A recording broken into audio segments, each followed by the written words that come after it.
Okay, so I think we're broadcasting. Oh.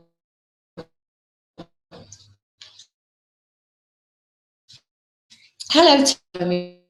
I'm from. I want to explain to you a little bit before. Let me have a look. Yeah, okay, so you should see on the right-hand side that there is a chat box. If you have any questions, were to me, if you'd like it answered privately,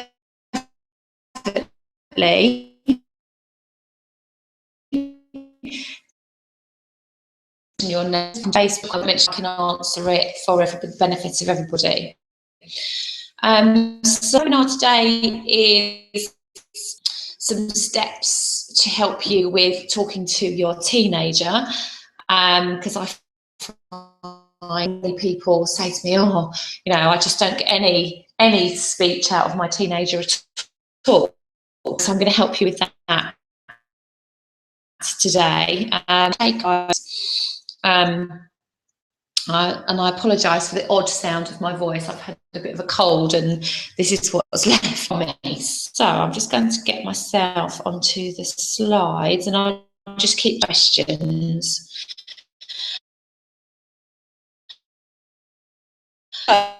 Teenager.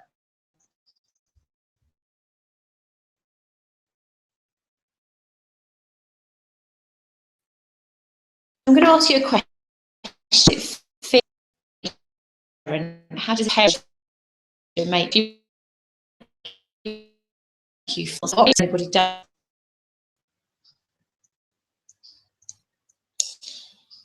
Okay, yes. So, saying that it's great when they're little, but when they get to being a teenager, it's like, you know, dealing with it. They're like not your child anymore. You don't really know how to speak to them because, you know that they are a child still, but they feel very much like an adult and they want to be treated like an adult. And that leads you as a parent, doesn't it, to to not really knowing how to talk to them. You clearly, lots of teenagers have, they want to be really, really grown up and have lots of responsibility, but then every now and again they have that kind of, being thrown back into 10-year-old mode and completely need your support. They need your love and affection and help all over again, but then the next minute they're accusing you of smothering them. And what do you do? What do you do? So that's what I'm going to help you with today.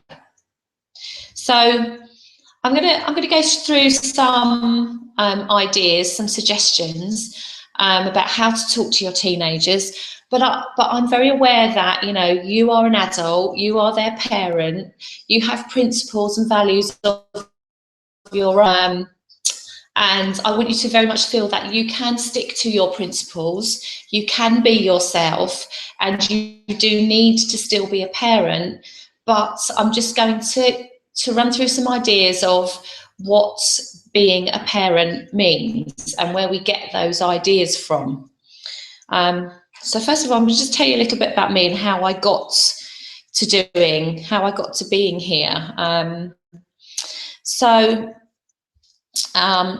Those of you that know me know that I'm a partner in Keston Natural Health Practice in West Wickham, and my practice started to focus on helping parents, not just with teenagers, with children, but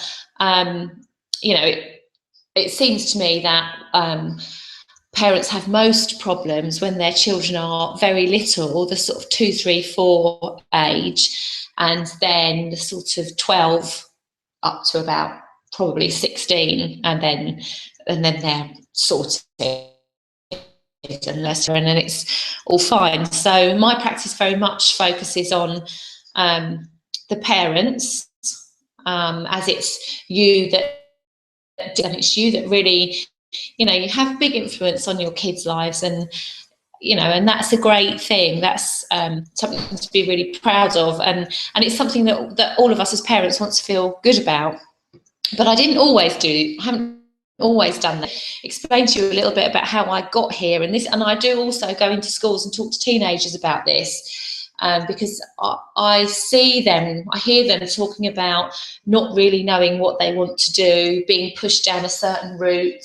I feel like that, but you know, if you can have a sort of flexible approach to, you know, your progress through life, it makes it more fun, really.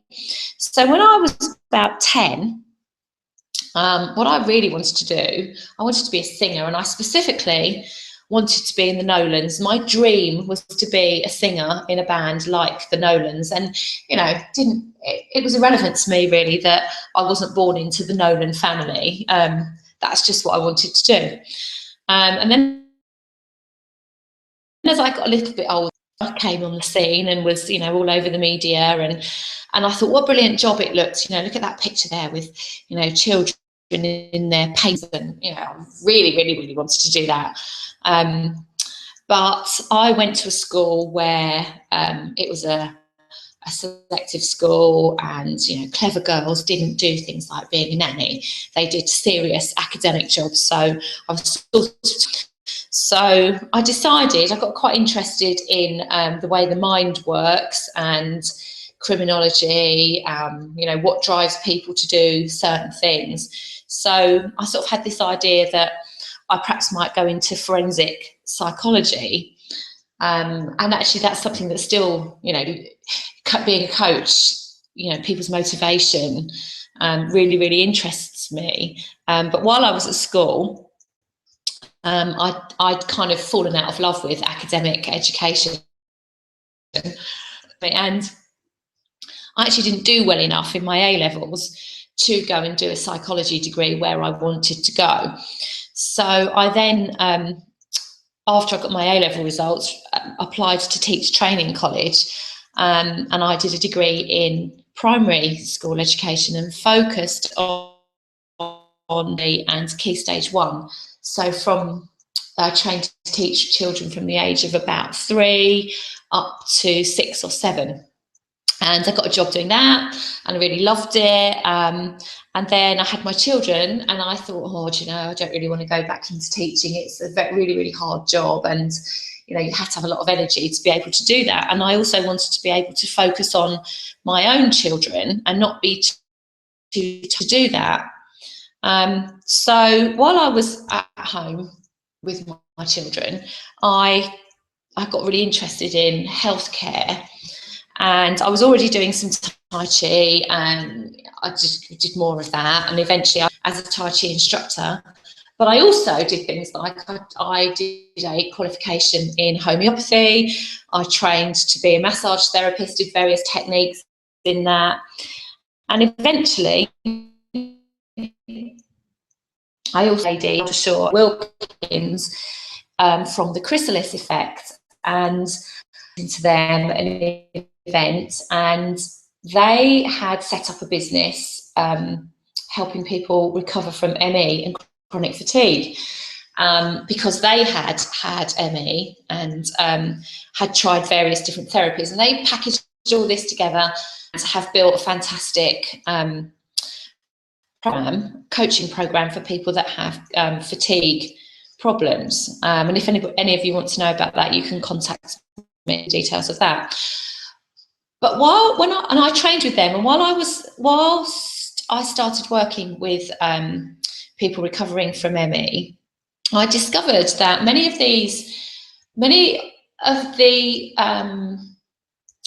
their journeys through their health breaking down, they felt started somewhere in either childhood or teenage years, not because anything particularly had happened to them, but somehow or other they felt that their life wasn't really going the way they wanted it to, and nobody really understood what they meant by saying, I'm not doing what I need to do, or I'm not doing what I want to do, and it's actually draining the life out of me.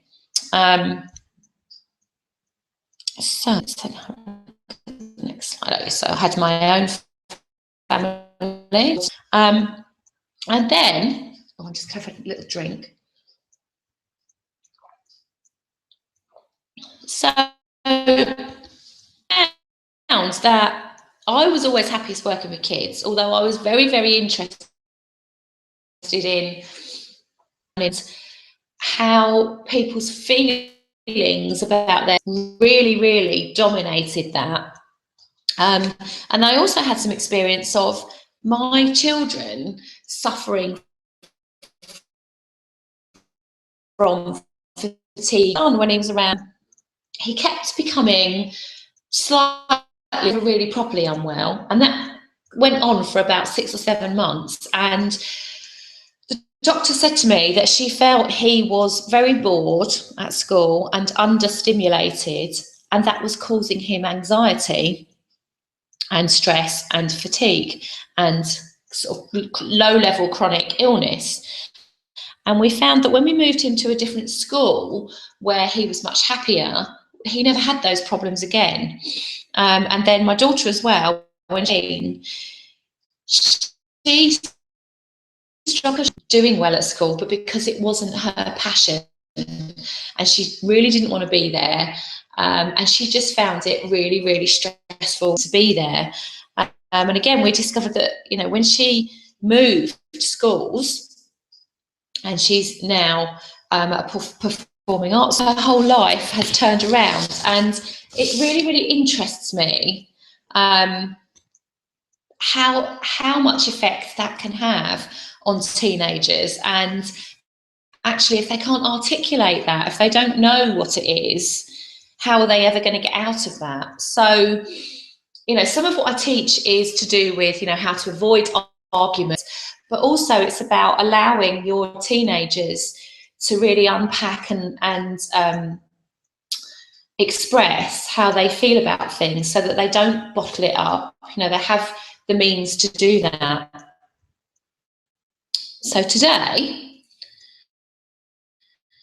I'm going to talk a little bit about what in parenting and why that does, and why it's not our fault as parents. Then I'm going to talk you through the 3 key elements of good conversation that you can use. Then I'm going to talk to you a little bit about the other kind of work that I do that might help you. And then I'm going to finish with some really, really key tips, really, really important to use all of the time, that will really, really help you. Just have a little look at the chat box. Okey-doke. So don't forget to type any questions that you have. Oh, what's happening to my screen? That. Parenting. Okay.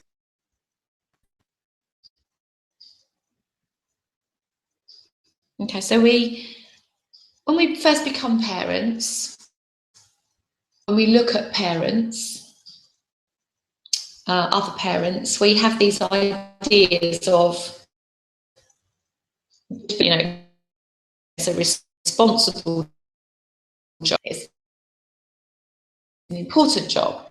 People say, I've got several friends that don't have children, and they say to me, oh, I just don't know how you manage. I don't know how you do that, and still have, you know, still have your job and still have a relationship with your partner and still go out and have a social life. And, you know, they have this idea that it's something or other, it's this or it's that. It's hard. And, you know, where do those ideas come from? Well, mainly, I think, you know, we all have experience of being parented, and, you know, we may think we had a great childhood. Lots of people say they didn't have an ideal childhood, and if they wouldn't do it the same way. So I find that either people are exactly the same as their own parents because they've never really thought about, you know, how they want it to be for them, or hated the way they were brought up, so they're completely the opposite. And I've been our friends, you know, we've watched shops, you know, playgrounds, the way they are with their children. And, you know, my mum says to me, if they were my children, I would do it like this. I think, well, actually, they're my children, so I'm going to do it like this. And there's a whole raft of so-called experts books out there telling you a bit like this, then it will be easy. And, you know, one of my eldest child was a dreadful sleeper when he, you know, I read all sorts of things about controls, rocking went to sleep, not picking him up when he was crying. So I did find that I'd just had to do it the way it worked for me and be confident that it was okay for me. And the same features and the same ideas don't actually work for everybody, because lives are different, our personal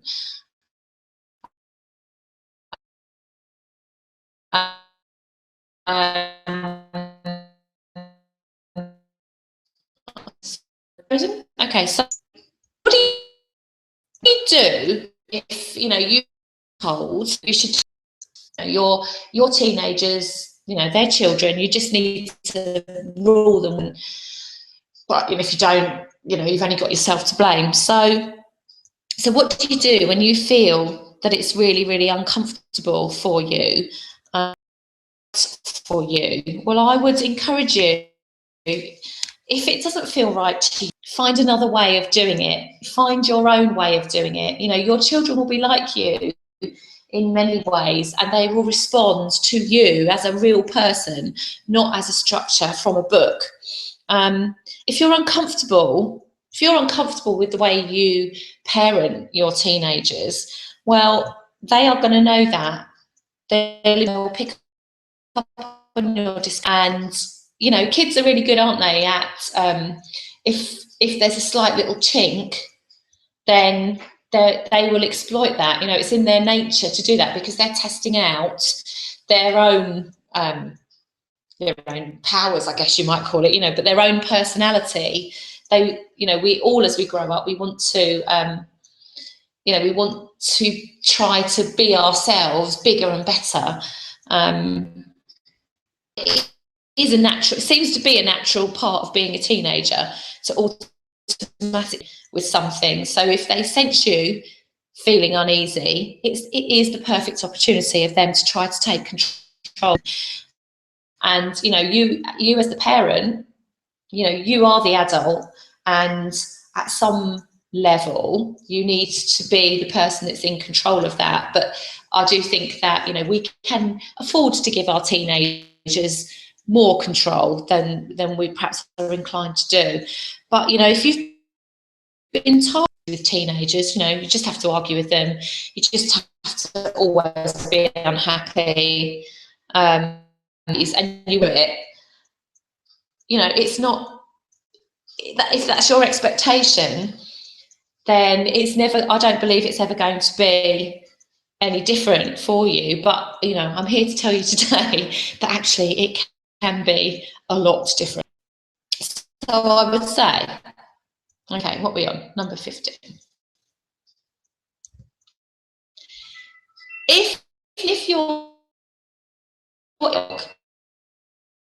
is saying like this, everybody tells me like this, I don't like it, then the traditional rules of parenting, I think we're still very caught up with this almost sort of Victorian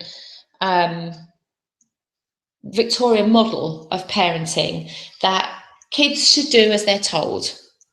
You know, we are the parent. I hear, you know, I was talking 2 weeks ago, and had a big argument with her 13-year-old that morning, and she was quite upset about it, because she obviously didn't want to fall out with him, and she had she said to me that she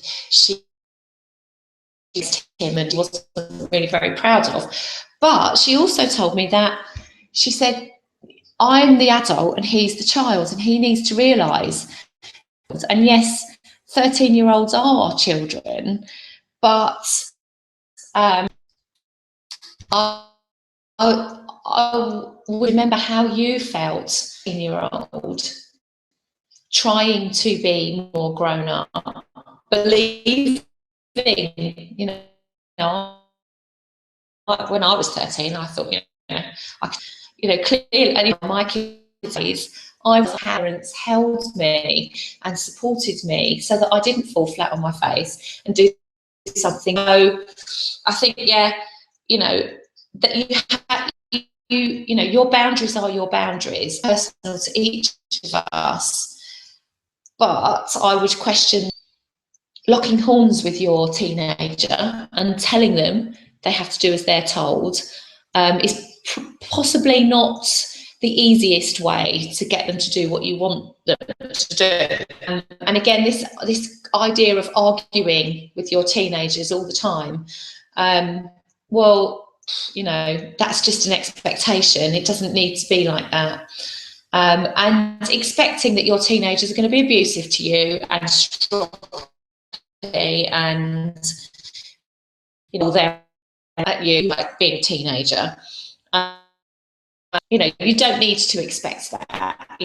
That's a sort of expectation that teenagers are going to be like. And I also, parents that I know that have smaller children, they say to me, "Oh, I'm really dreading my kids being teenagers. It's just, I've read all these terrible things. It's really hard having a teenager." And again, that's just, it doesn't have to be like that. When I was a teacher, we were at college when we were trained. The part of the psychology of teaching is that however much you expect of a child, that's the glass ceiling they will reach. It's very rare that a child will exceed your expectations. Now, if you have really possibly high expectations, that places another stress upon them. But actually, to expect the best is not unreasonable. Okay, so what's wrong with all of these traditional rules of parenting? So, if it's a struggle, if it's difficult, if you hate it, it's always going to feel uncomfortable for both of you. And often our teenagers, they have these problems and issues that are not straightforward. They're in a real state of flux, a state of change. And actually there's not really one answer. So you're needing as a parent to be able to connect with your intuition when they talk to you. And if you feel, neither of you are going to be able to do that. And, that sort of traditional telling, I'm telling you to do it like this, or I'm going to bully you essentially into doing it like this. It's a very manipulative way of controlling another person. And, if you think yourself, in your job or in relationships, if you feel you're being manipulated, you feel very defensive, and it's a very one-way process. You're not going to want to be close to that person. And this is what I'm trying to sort of get over to you, that, having a teenager, you want to be close to them to be able to support them. You want to be able to work things out together. And really, I don't think any of us, I certainly think if you're here today listening to this, you probably don't want to be confrontational and argumentative with your teenagers. You want a different being able to deal with things. Okay, so I've put this picture up. Is this how you feel when you're trying to talk to your teenagers? And is this the look that you get back? Okay, I was talking to somebody I know the other day, and he was saying that his daughter is 11, and he said to me, "Oh, do you know what I mean when I say I just get the eyes from her, the rolling eyes?" And I thought, oh yeah, this is the picture. I remember. So, okay, so I'm going to give you a change of perspective. So instead of being the person in charge, the person that has to tell them, the person that has to stop them doing things, the person that always has to be in charge, I'm going to encourage you to look at it a little bit differently. Be of service to your teens. Be of service to your children.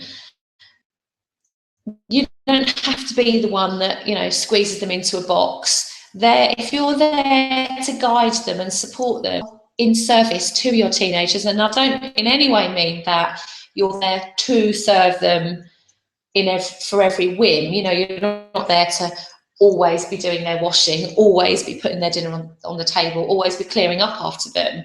I'm service in a way that you are there to support them and to help them.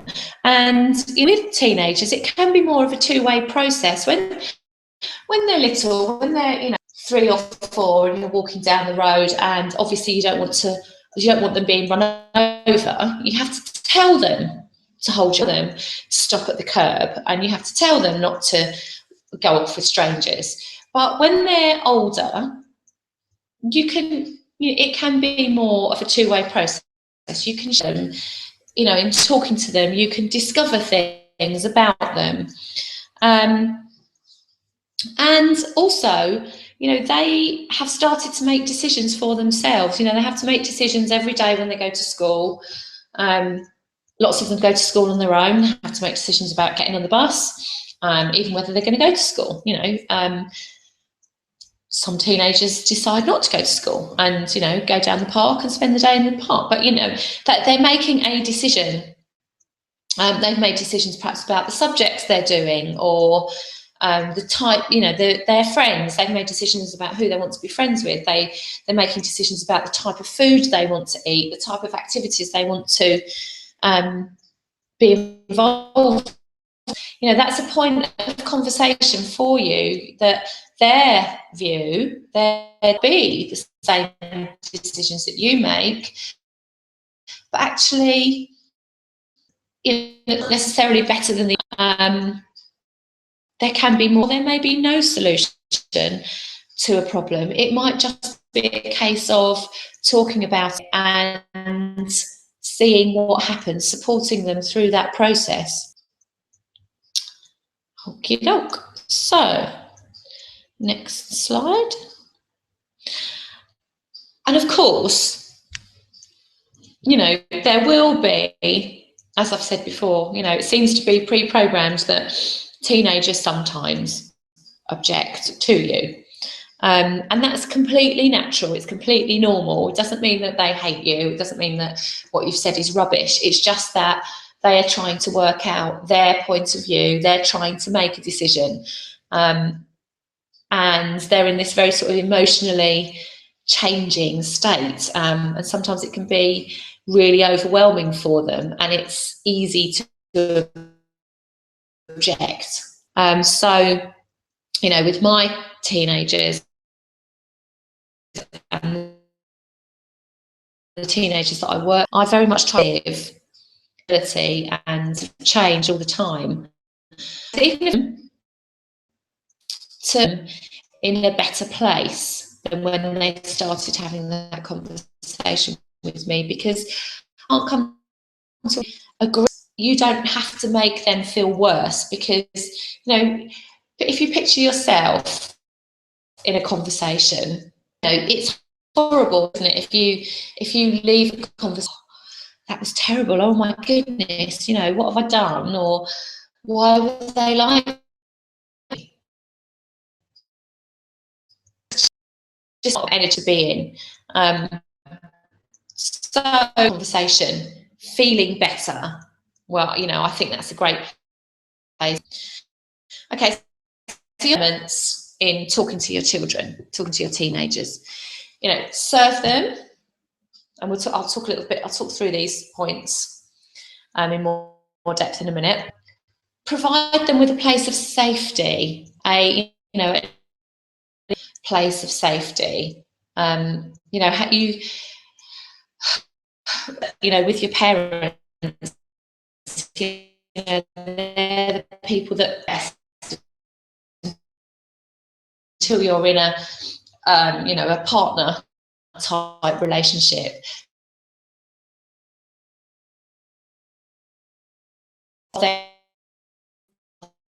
They say to you, the system, you're there, you're with you, and I'm so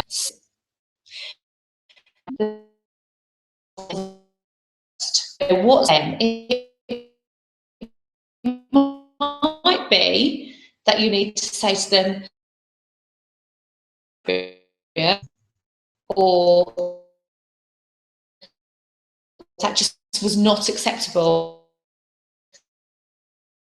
and there's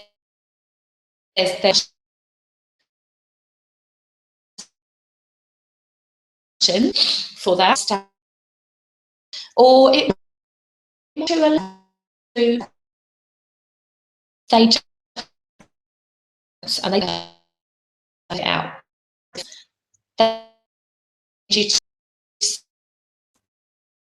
Actually,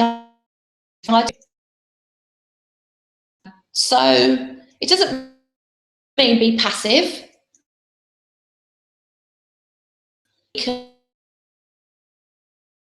And it doesn't mean being wishy-washy.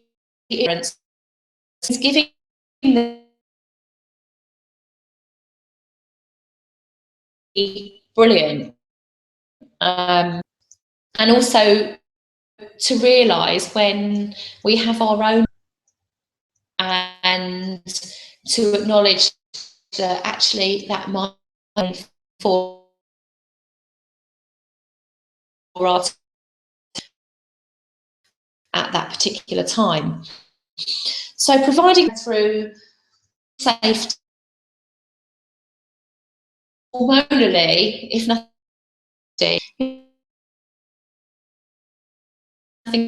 if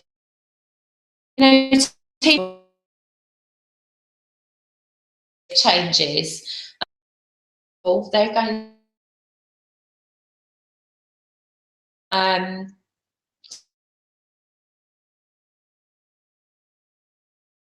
school can be really tough.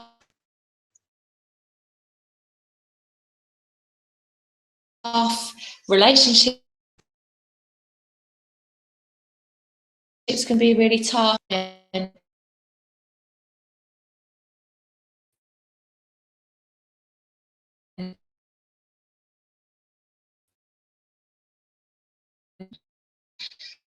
don't do it like that.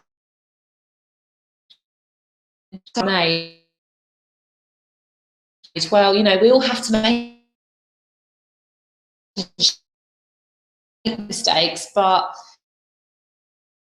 so building trust in us,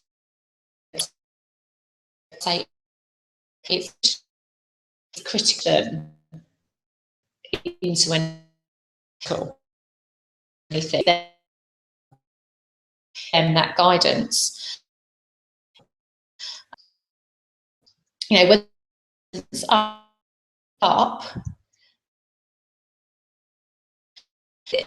When I first thought about this, I thought, well, this is quite interesting because, I've learned other systems with different types of conversations. And, to start with, it feels a bit manipulative, but actually it's just having a plan, it's having a focus, it's having a goal, so that you don't get bogged down in the objections and the emotional impact of a conversation, and that you are able to focus on your structure and not get dragged into tit for tat. I hear parents saying, oh, you know, when my daughter starts, I'm just back in that teenage space that, you know, when I used to argue with my own mum. Well, you know, yeah, that's, you know, you might feel like that, but actually, is that helping your teenager? And is it helping you, actually? So having a system is just about being clear and focused. It will give you confidence and control, and your teenager will feel held and supported. They'll know that you know what you're doing and that you're not just reacting and brushing them aside or bullying them into doing something. It will help you to feel that you're in the driving seat in your conversation. So I'm just going to ask, has anybody ever heard of that before?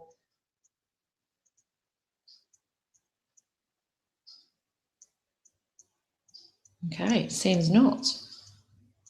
Okay, so oops, goodness me, what have I done now? Okay, we're back. Okay, so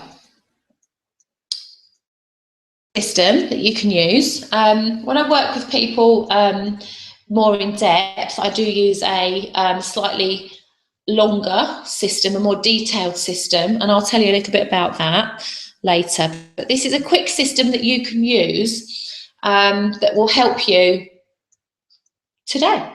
So the first step is to have lots of questions, and I don't mean just I don't mean firing questions at them as if, you know, you're an interrogator, but asking them so that you can listen and really understand the problem that's going on.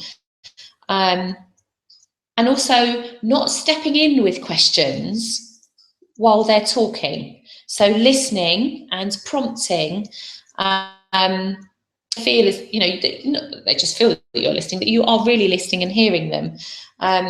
Listening to, you know, what they want their outcomes to be, what their hopes are, what they want their results to be. And it, you know, it's really, really important to all of us. It's a really basic human need to be heard and acknowledged.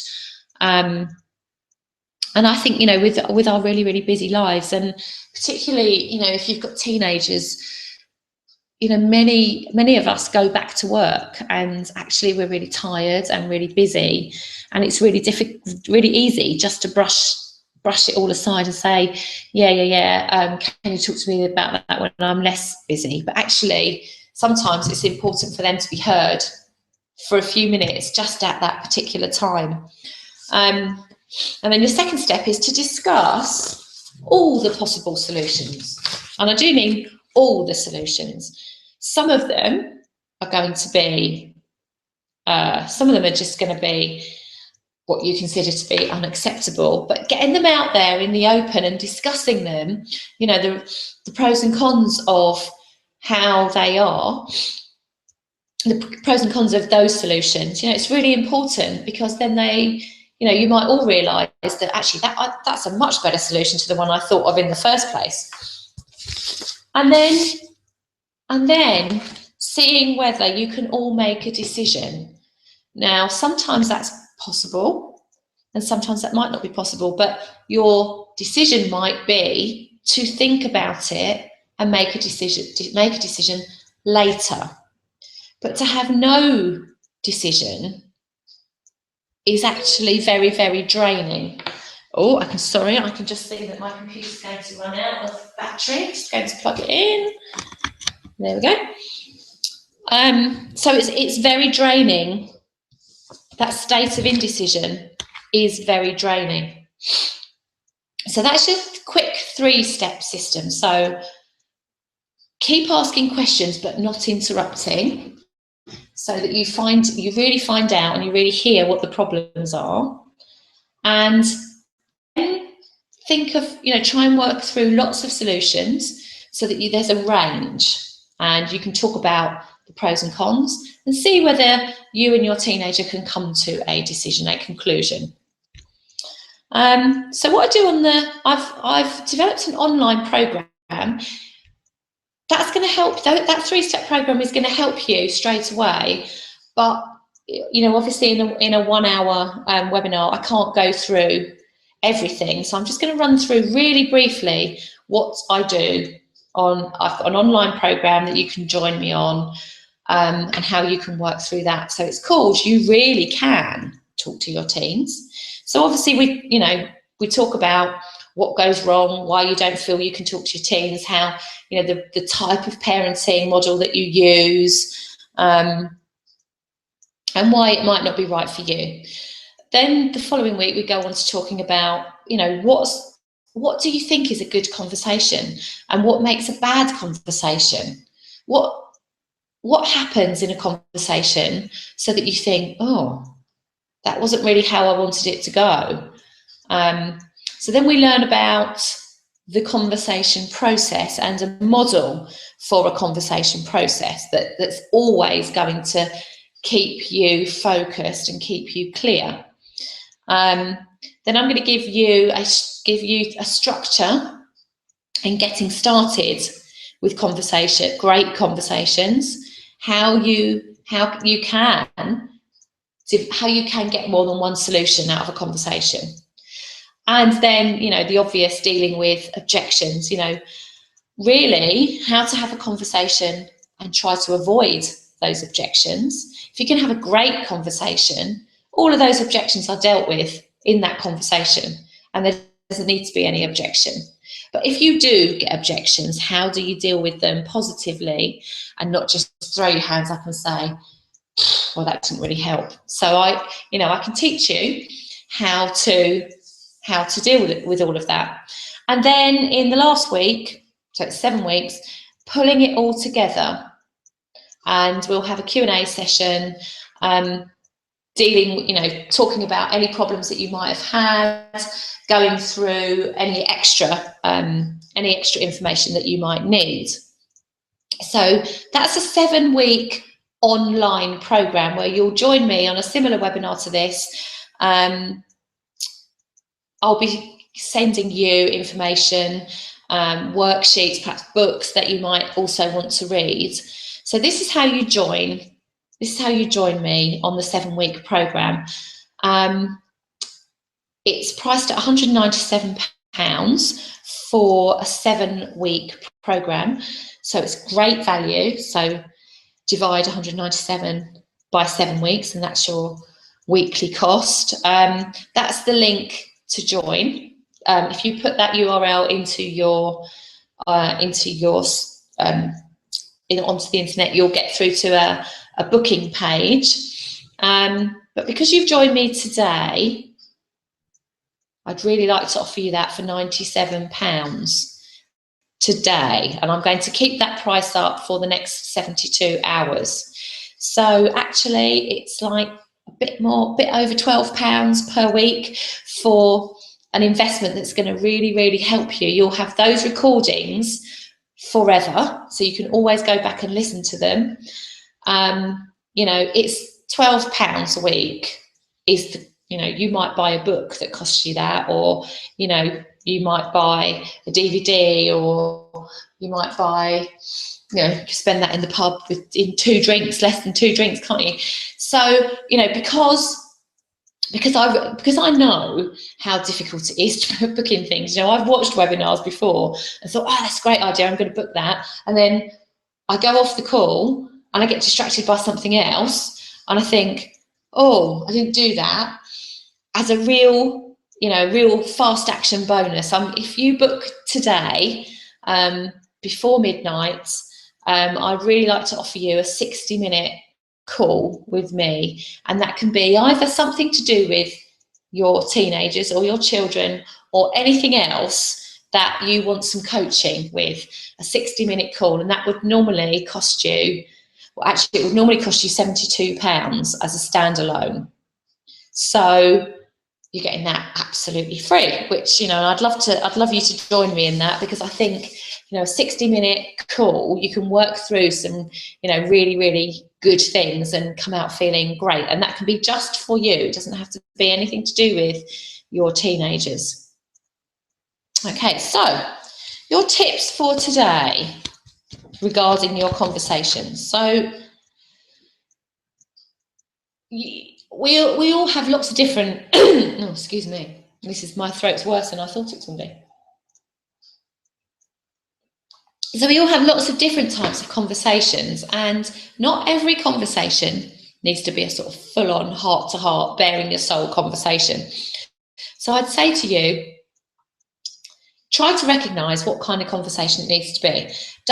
Can it be a quick 5 minutes in the car? And actually coming to that point, people say to me, well, how do you have those kind of casual conversations with your kids? If you can, drop them off at places, take them to the cinema to meet when they're meeting their friends, because that gives you a sort of non-threatening environment where you can have a quick chat with them. Or if you can take them to school once a week, twice a week, or pick them up from school, I think that's a really great time to chat to your kids, because you're driving, so you can't look directly at them. You have to focus on the road, so it's going to be a bit more sort of light-hearted. But then if they do want to have, if there is a real problem, be sensitive to that. And perhaps you need to, perhaps driving along in the car isn't the time to do that. And you need to say to them, well, shall we sit down later? Shall we say we're after dinner, we'll have a little chat about that. So that's, recognising the type of conversation. And so the second point, accepting that, they are emerging adults, and sometimes they will say, actually, Mum, Dad, I don't want to do that, and this is the reason why.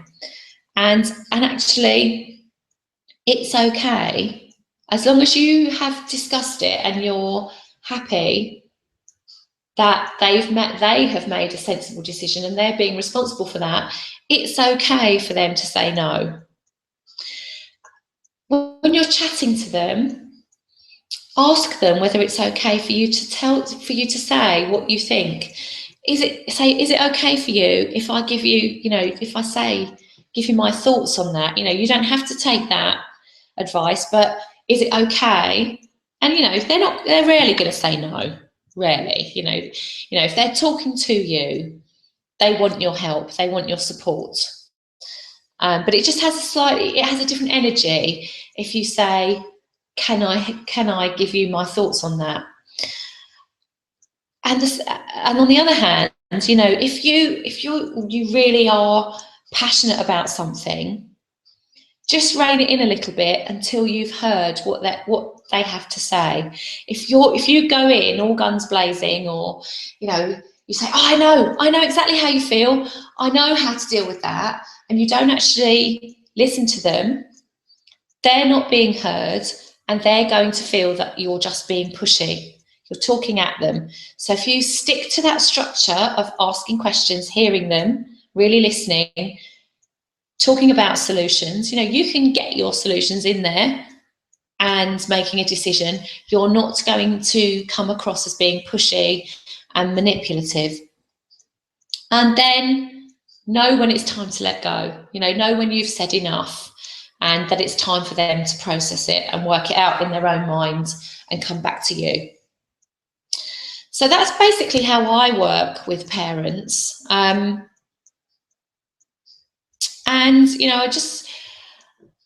I want to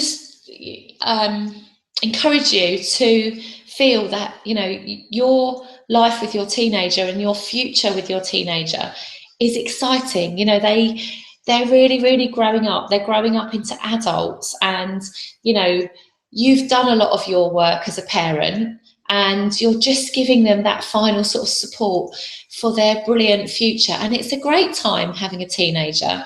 It really isn't. It doesn't have to be a dreadful time. It doesn't have to be a time when you argue all the time. But perhaps you just need to have a little bit more time with your teenagers to really reconnect with them and to really know them, and can have such brilliant time, really brilliant laugh with your teenagers. And I just want to reassure you that if you've not had a great time with your teenagers, if you have been arguing with them, if it has all got really sort of tense and difficult, it doesn't mean that your future can't be better. So it says here, just because the past didn't turn out like you wanted it to, doesn't mean that your future can't be better than you imagined. You know, your past does not determine your future. You know, your future is what you decide it's going to be. And I just want you to really, really hold on to those images and those thoughts. So that's the kind of way that I work with parents. If you come onto the program, you'll get it in a lot more detail, and I'll be able to, you know, personally answer your questions. Just checking if there are any questions. Okay. No, I think I've probably answered the questions already while I've been going through. So the program, if you want to work with me, is a 7-week program. It's online. So it means you don't even have to leave the comfort of your own home. You can sit there in your pajamas with your glass of wine, your dinner, and it's really, really easy to join. So if you want to join me, I'd love you to be with me. I'm going to offer that course at £97 for the next 72 hours. If you go through on that website address, that will be available. That page will be available. You can just click through on the PayPal link. There's a bit more information on that page to just explain to you exactly what we're going to do. And if you book today, I'll be able to see that from your payment. Then I'll contact you about booking a time for your 60-minute call. You'll also be able to join the Parents with Teenagers group. Some of you I know already belong to that. And then if you have any questions after this webinar, if you post them on there, the group is absolutely fantastic. You know, it's not just me that answers questions. Everybody's very, very supportive, but I have a look at it at least once a day because I'm a bit of a Facebook fanatic. So I do have a look at it at least once a day and scan through the questions and answer them on there. So I hope that's been of use to you. So remember your structure: questions and listening, solutions, discussing possible solutions, and, you know, your teenagers will come out with, you know, things that you think are really stupid, but, you know, I would say that's great because they're at least thinking about things, and then you can guide them in that, and then trying to get them to make a decision so that, you know, unless it's a very dangerous decision, you know, making a decision is better because it means that they're actually getting on with something, and, you know, they can then evaluate that and perhaps alter that decision. But being in that state of indecision is not great. So you'll see on there the Facebook group and the booking page, and you can also contact me through the website if you would like to. You can private message me through the Facebook group as well, and I can answer those more privately. So thank you for joining me today, and I hope to see you on the online course. So that's Vicky Raven, and I'm going to sign off now, and I hope I'll see you on the Facebook group. Thanks, bye.